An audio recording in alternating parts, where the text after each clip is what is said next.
నమస్తే, నేను మీ కుప్ప పద్మిని. ఇన్నాళ్ళు మీ సపోర్ట్ ని నాకు అందిస్తూ, మీ ప్రేమని నాకు అందిస్తున్న ప్రతి ఒక్కరికి కృతజ్ఞతలు. ఇప్పుడు చూడబోతున్న ఈ వీడియో కూడా ఖచ్చితంగా మీకు ఉపయోగపడుతుంది.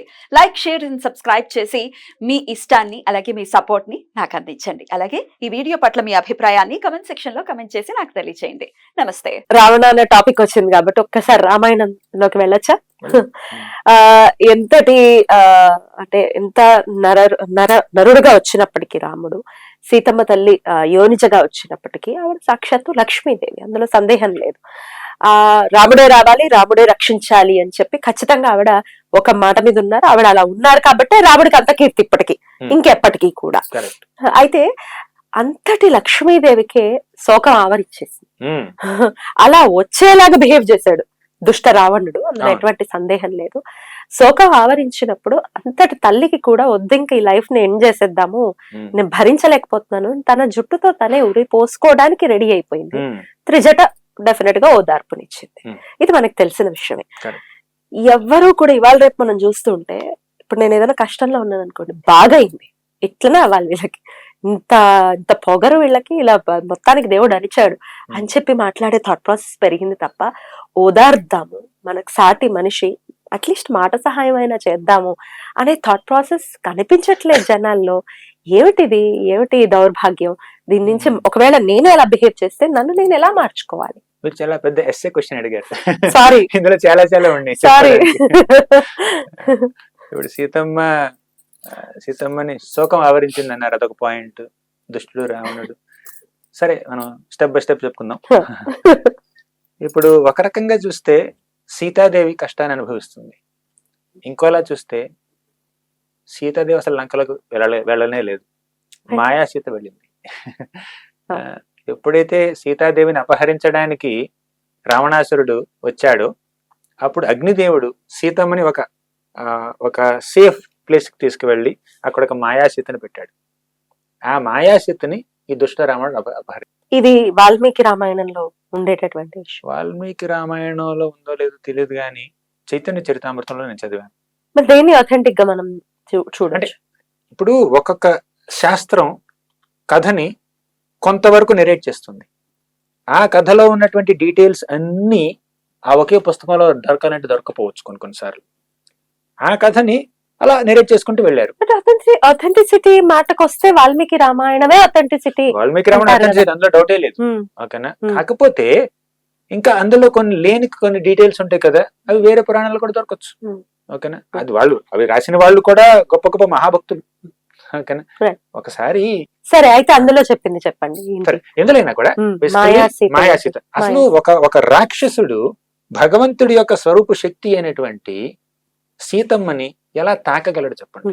తాకి అక్కడ జుట్టు పట్టుకుని ఎలా తీసుకెళ్ళండి, అది సంభవమే కాదు. అది ఒక రకంగా. సరే, మీరు లీలలో భాగంగా మనుషుల్లాగా కన్సిడర్ చేసి కిడ్నాప్ అయింది అనుకున్నాం, సీతాదేవిని అపహరించాడు, తీసుకువెళ్ళాడు అని అనుకున్నాం. తీసుకువెళ్ళాడు. అక్కడ సీతమ్మ పూర్తిగా శోకాన్ని అనుభవిస్తుంది. త్రిజట అవతార్చిందన్నారు మీరు, తర్వాత ఆత్మహత్య చేసుకోవడానికి కూడా ప్రయత్నించింది అని అన్నారు.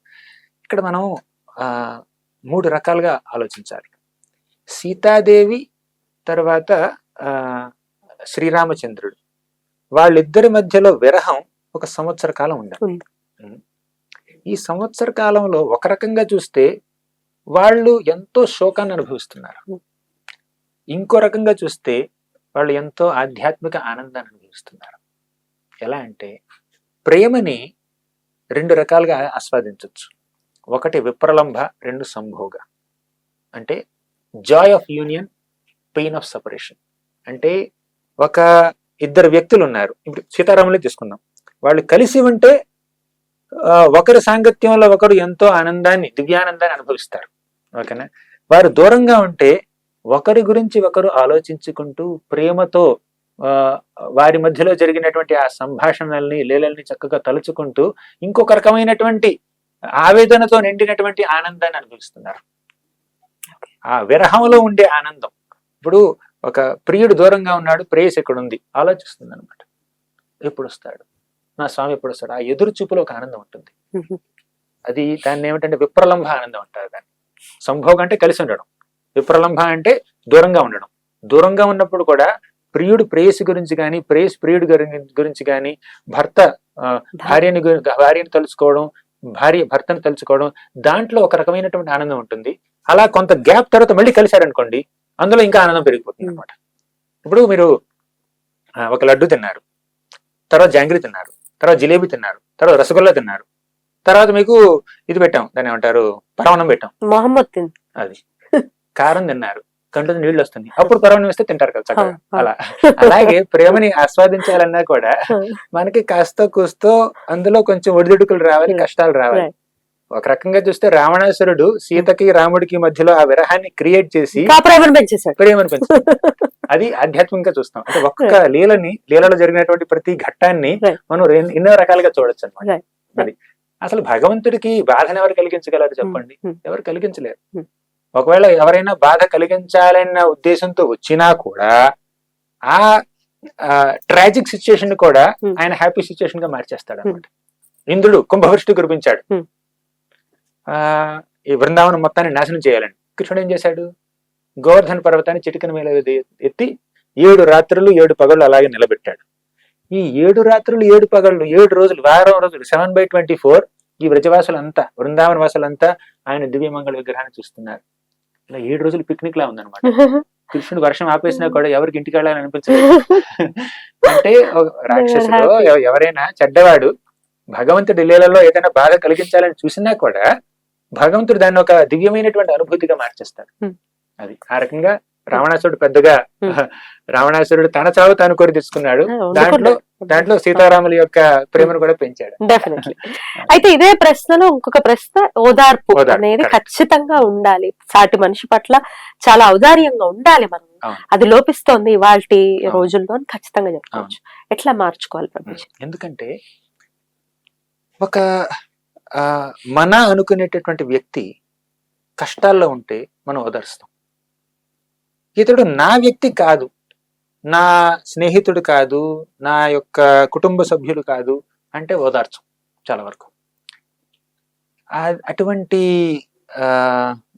డిస్క్రిమినేషన్, అటువంటి బుద్ధి ఎలా వస్తుందంటే, భేద దృష్టి ఎలా వస్తుందంటే ఒక వ్యక్తిలో ఆధ్యాత్మిక పరంగా వారికి అవగాహన లేకపోవడం వల్ల. మనందరం భగవంతుడి బిడ్డలమైతే భగవంతుడి యొక్క ఒక బిడ్డ నా కుటుంబంలో జన్మించినా, నా కుటుంబంలో జన్మించకపోయినా, నా దేశంలో జన్మించినా, నా దేశంలో జన్మించకపోయినా భగవంతుడి బిడ్డే కదా. నేను బిడ్డనే, అతడో లేకపోతే ఆమె వాళ్ళు బిడ్డలే.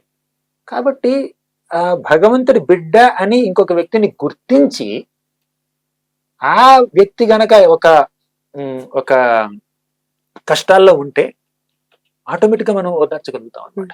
ఎందుకంటే అతన్ని మనం మన కుటుంబ సభ్యుడిగా భావించాలి. దానికి మనం వసుదైక కుటుంబం అనేటటువంటి ఒక కాన్సెప్ట్ ని మనం ఆలింగనం చేసుకోవాలన్నమాట. మనందరం భగవంతుడి బిడ్డలమే. సాటి మనిషి యొక్క దుఃఖం నాకు కూడా దుఃఖాన్ని కలిగిస్తుంది. ప్రహ్లాదుడు ఏమన్నాడంటే భాగవతంలో, సోచే తతో విముఖ చేతస ఇంద్రియార్థ మాయా సుఖాయ భరముద్వహతో విమూఢ అన్నాడు. అంటే నాకు ఎటువంటి కష్టం లేదు, పూర్తిగా వీర్య గాయన మహామృత మగ్న చిత్తాహ, కేవలం నీ యొక్క నామ రూప గుణ లీలని చర్చించుకుంటూ ఆ కృష్ణ కథని, భగవత్ కథల్ని ఆస్వాదిస్తూ నేను నా సమయాన్ని వెళ్ళబుచ్చుతున్నాను, ఆధ్యాత్మిక ఆనందాన్ని పొందుతున్నాను, నాకు ఎటువంటి కష్టాలు లేవు. కానీ నాకున్న ఒకే కష్టం ఏమిటంటే ఎదుటి వ్యక్తి బాధలో ఉంటే ఆ బాధని నేను చూడలేకపోతున్నాను, అదే నా కష్టం అని ప్రహ్లాదుడు నరసింహస్వామి వేడుకున్నాడు అనమాట.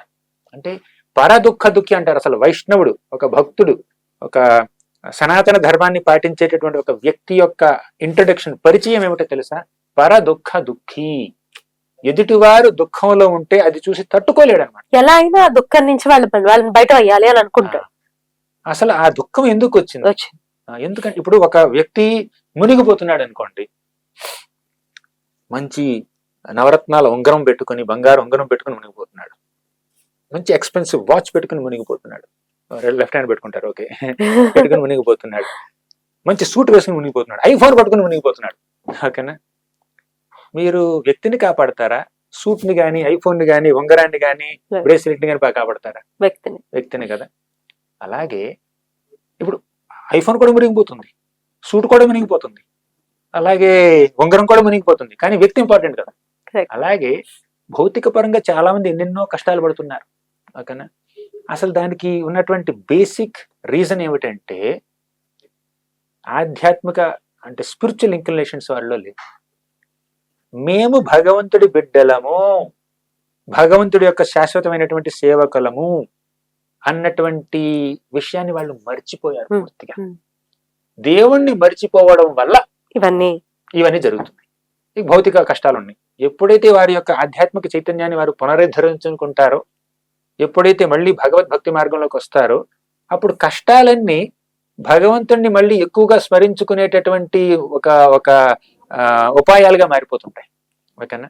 కష్టం కాదు అది, అది కూడా సుఖమే. భగవంతుని గుర్తు చేసుకుంటున్నాం అన్న సుఖం. కానీ అటువంటి సుఖం లేకుండా కష్టాలు పూర్తిగా నిమగ్నం అయిపోయినారు, ఎందుకంటే దేవుని మర్చిపోయి ఉన్నారు. కాబట్టి మనం ఎదుటి వారికి చేసేటటువంటి గ్రేటెస్ట్ వెల్ఫేర్ ఏమిటంటే మళ్ళీ వాళ్ళకి దేవుణ్ణి గుర్తు చేయడం.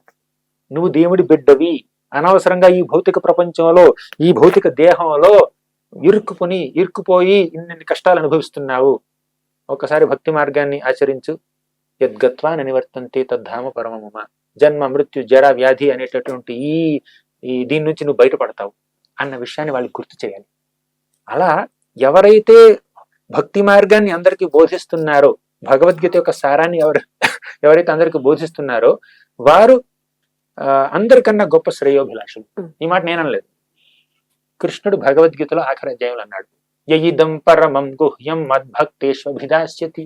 ఎవరైతే ఈ భగవద్గీత యొక్క సారాన్ని సామాన్య మానవులందరికీ బోధిస్తున్నారో వారు నాకు ఎంతో ప్రియతములు, వాళ్ళంటే నాకు ఎంతో ఇష్టం అని అంటున్నాడు అనమాట. అది నిజమైనటువంటి కంపాషన్, మర్సీ, దయ, కరుణ. ఆ దయ ఒక రాక్షసి అయిన త్రిజట చూపించగలిగింది. మనుషులుగా ఉన్న మనం మన సాటి మనుషులకి దయ చూపించలేకపోతున్నాం, కరుణతో ఉండలేకపోతున్నాం. డెఫినెట్ గా దేవుణ్ణి గుర్తు చేయాలి అని చెప్తున్నారు కాబట్టి కష్టంలో కంపాషన్ అనేది ఎన్నో రకాలుగా చూపించవచ్చు. త్రిజట చూపించింది ఏమిటంటే జస్ట్ ఎమోషనల్ నరిష్మెంట్. ఇప్పుడు దయ, కంపాషన్ అదే కదా ఇప్పుడు అవసరం. అక్కడ సీతమ్మ కదే అవసరం, సీతమ్మ కదే అవసరం. ఇప్పుడు 3 లెవెల్లో చూపించవచ్చు. ఆకలేసిన వ్యక్తికి అన్నం పెట్టడం అదొక దయ, అది physical compassion and physical level. ఏదైనా బాధలో ఉన్న వ్యక్తికి ఓదార్పునివ్వడం అదొక దయ, అది మెంటల్ లెవెల్, ఎమోషనల్ లెవెల్ ఉంటుంది. అలాగే భక్తి లేని వ్యక్తికి భక్తినివ్వడం అదొక దయ, అది spiritual level. Physical level, mental level, spiritual level, 3 levels లో దయ చూపించాలి. అద్భుతంగా చెప్పారు ప్రభు.